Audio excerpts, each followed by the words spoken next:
the votes to necessarily be split up like that. Me personally. Are you saying the black vote will be split because there's Mandela Barnes versus David Crowley? Yes. Interesting. And some people are saying that, because Mandela Barnes has a more reputable name right now, that he more than likely could win. You think he has a more reputable name? That's what people are saying. That's what people are saying. That's literally what people are saying. Even right now, they're saying that Barnes immediately has a couple of endorsements, including Green Bay mayor and La Crosse mayor. So he's already getting people across the state to endorse him. And I'm sure people are going to endorse David Crowley as well. But I'm just like, I do think that it's kind of splitting things. And I think if anything, maybe he could have worked with David Crowley to like figure out how we can all kind of come together and do stuff versus like adding your name to it. Yeah. But that's just me. No disrespect to him. Good luck to everybody. Hopefully it comes down to maybe one of them two together and we'll figure it out. But I just don't think he should have entered. It somewhat comes off a little selfish to me, but that's why do you think it comes off selfish? Because like I said earlier, like he's already done this before. He's had his campaign races before and he hasn't won it. So it's like, okay, just let someone else for right now get in it and find something else to do. I think it's just good competition because you know how you just phrased this right before. Now we're not in a time where competition is needed right now. We need clear people who can lead lead the people, and he's saying he can lead the people, but you have not been able to lead the people to vote for you to get what you need. Clearly, so what I'm saying is there's more candidates than just one to vote for. Right, but I guess what I'm saying is you're pitting two black men up against each other. He's putting himself up against another black man. He's putting himself up against another black man. And do you not see that? Marketing wise, that's why I believe this will win. Who will be a go? Because at the end of the day, I think truly the last two standing candidates will be Mandela and David Crowley because of the conversation we're having right now. I 100% hope so, but I'm not looking at it like, oh, it's competitive nature. Ooh, who's gonna? Our country is not in a state right now where we can have that mindset about it. Like, oh, it's who's gonna get between him or him. Like, who really is gonna be able to come down to it and be able to help? Who's going to be able to really be a voice for the people? That is what I want to know. I don't care about no competition. I'm just saying I think it's a little selfish to enter in, but that's just me. Well, they say you got to be selfish to be successful. And that's why I can't. Yeah. Go ahead, Mandela. I'm not mad at Mandela for doing this thing, man. I've met Mandela many of times. Right. I think he's a cruel guy. Yeah. I've met him as well. That's why I said no disrespect when I say this. No disrespect whatsoever. You just don't think it's his time right now. Yeah, and that's okay because he's saying it's his time right now. That's what he's saying. Okay. You know, that's what his donors are saying. They believe in Mandela Barnes right now. Okay, so who are you voting for? I've told y'all many times who I'm voting for. You know, but at the same time, who is it? David Crowley. I'm voting for Crowley. That's legitimately who I'm voting for. I'm voting for David Crowley. All right, for me, why?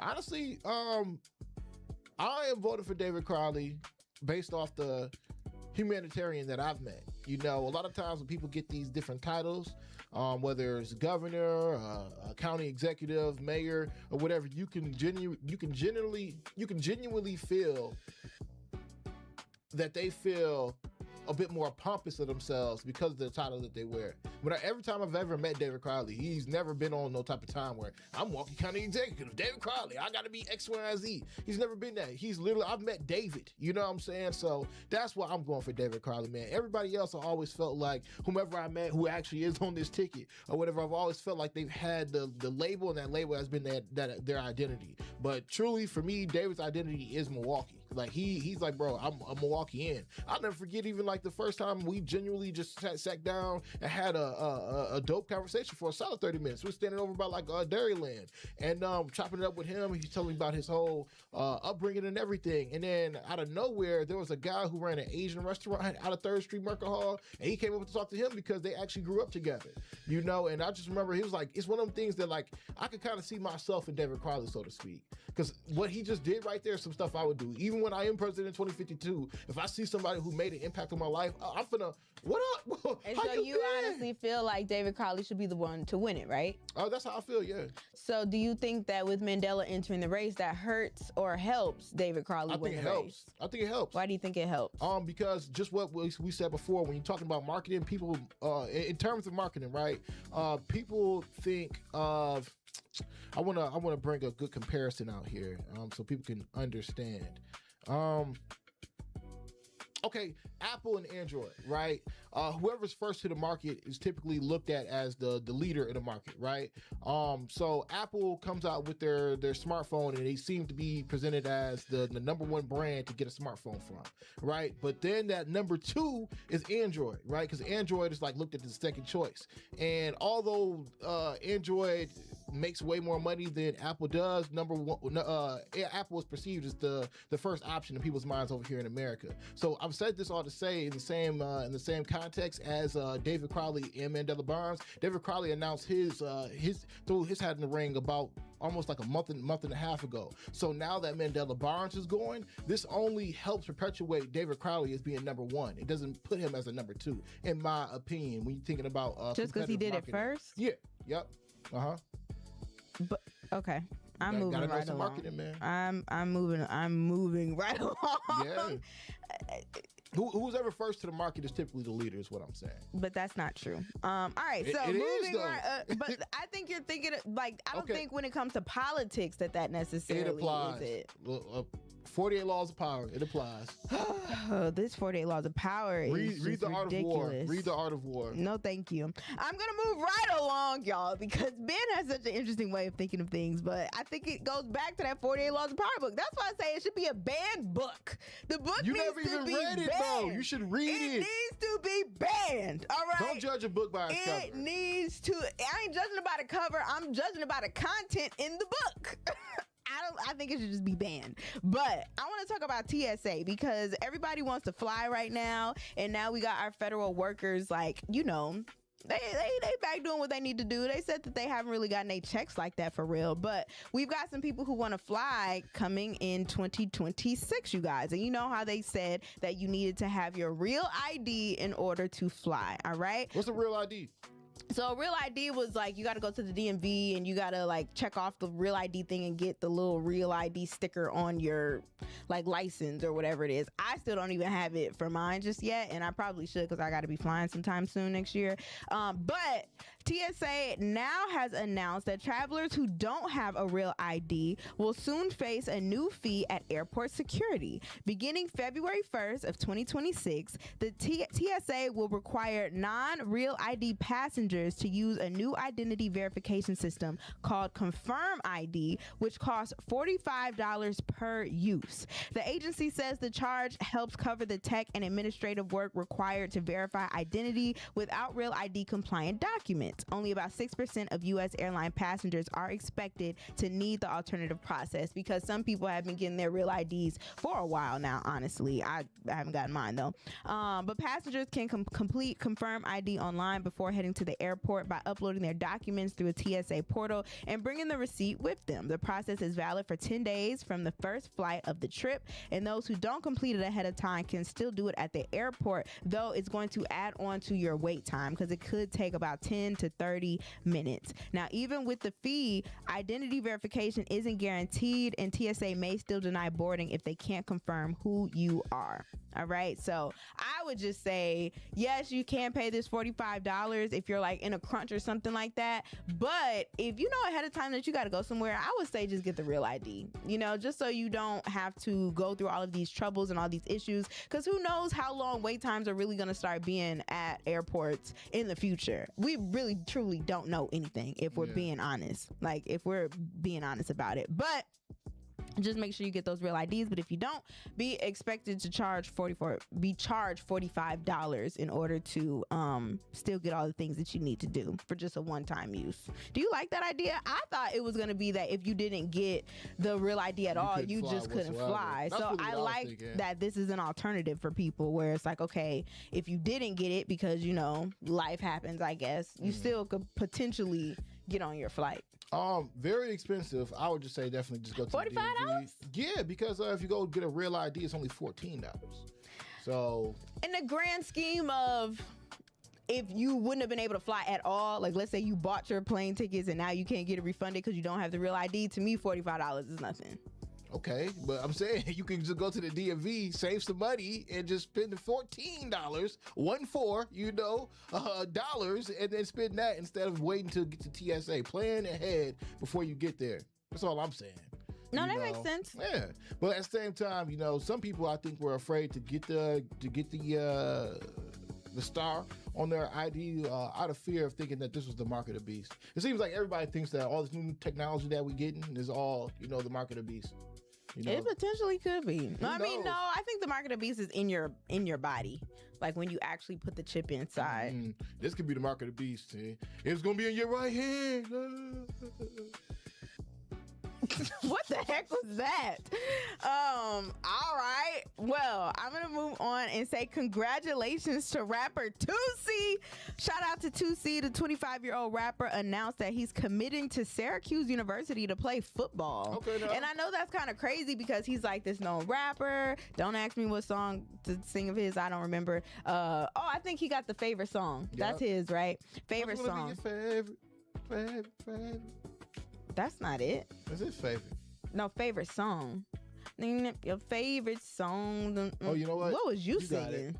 So many songs out here these days. All right. Well, anyway, he took to Instagram and he posted himself in his orange Syracuse University football uniform. And he said, committed in the prayer hands. For every kid who ever had a dream, make it reality. God's will is the way and no one can stop it, not even the devil. I want to thank my Lord and Savior Jesus Christ for even giving me the strength to chase what I believed when so many people told me I couldn't. Thank you to the people who supported me as well. It never goes unnoticed. To be born in Syracuse and moved to North Carolina at age 12 and haven't been back since. When Coach Fran called, I knew it was a sign from God. So with that being said, Q's, I'm coming home. And I just think that that's so beautiful to even just see. I love it when people who are in the industry do like career changes and career shifts and just prove that, you know, everything is limitless, you know, as long as you believe in yourself and it's something that you want to do and you want to go for it.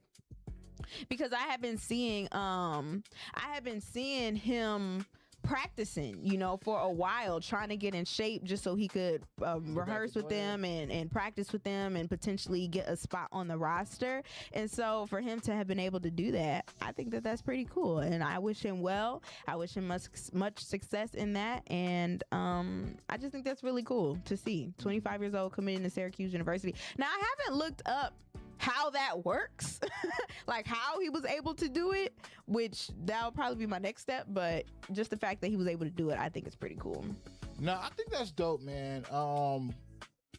I think it's almost in the same vein as what Master P was doing. You know, Master P got to the game as a rapper, then became a movie director, then he went on to the NBA and played and really just lived out his dreams, man. And some people were speculating like, damn, is Toosii going over here because he's broke? Rappers aren't actually making any money. But, you know, me personally, I think that, you know, the game is messed up a little bit, but at the same time, he's like, you know what, I can go over here, you know, and truly just live out my dreams and get an education. And I think that's what it's about, you know, being a role model, you know, understanding your platform and understanding there's people out there who do follow you. Try to live the right way, you know, and live out your dreams, you know, in the right way, and somebody else will follow suit. You know, you never know who you're inspiring along the way. You know, you really don't. You don't know how many lives you are changing just by you being you, living out your dreams. You know, so shout out to Toosii, man. I think that's dope. Again, even how you just said, Juice, you know, even going back to school, getting your education, I think there's no time limit on getting that. You know, I think you should go ahead and educate yourself as much as you possibly can. I mean, even me myself, I want to go back to college and just study theology. I want to study philosophy. I want to study psychology and just get my major, get my degrees in those, you know, just because I'm interested in those subjects, you know, and that's. Would you ever go for media? Honestly, probably not. I don't think I would. Like, you wouldn't get your degree in it, like communication or something? Well, I guess I could, and it would only sharpen me, you know what I'm saying, make me a bit better. I had once before had tried to go down to Florida to go to a university for music school, and that was gonna be my thing back when I was like 21, but I didn't really know how to get down there, so I just let it be.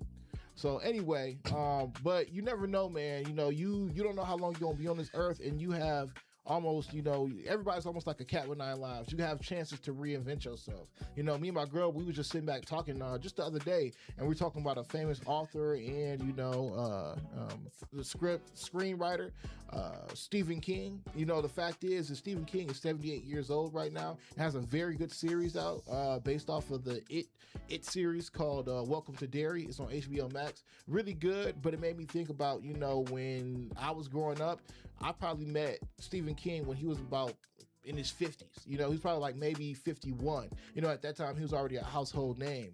But think about that. He was 50 by the time I got to him. He had already been in the game prior to that 25 years before. So I said that all to say is you can reinvent yourself and don't put no limit on yourself whatsoever. Even if you are a host right now of a radio show, or even if you are a gym teacher, whatever it may be, you have times to go ahead and reinvent yourself. I always think about it like this, high school is only 4 years out of your life, but from being a freshman all the way to becoming a senior, in those 4 years, your life has changed so drastically. So think about that, when it comes down to your life. Every 4 years your life can upgrade. So that's all I gotta say on that, though. No, facts. The last thing that I want to bring up for something juicy, which I almost didn't even bring it up because I'm not trying to bring light to the situation, but I feel like it's something that needs to be addressed and it's something that needs to be said. So I was scrolling on my timeline and I saw a post from the Neighborhood Talk. Shout out to the Neighborhood Talk. But this post said, Will Smith's former best friend of 40 years says he's suing Jada for allegedly threatening to put a bullet in him for telling their business. Also claims he has video proof Will has sexually involved himself with men. And you know what? Oh, I know who that is. That's that Bilal Salam or something like that. Yeah, he like a short fat guy.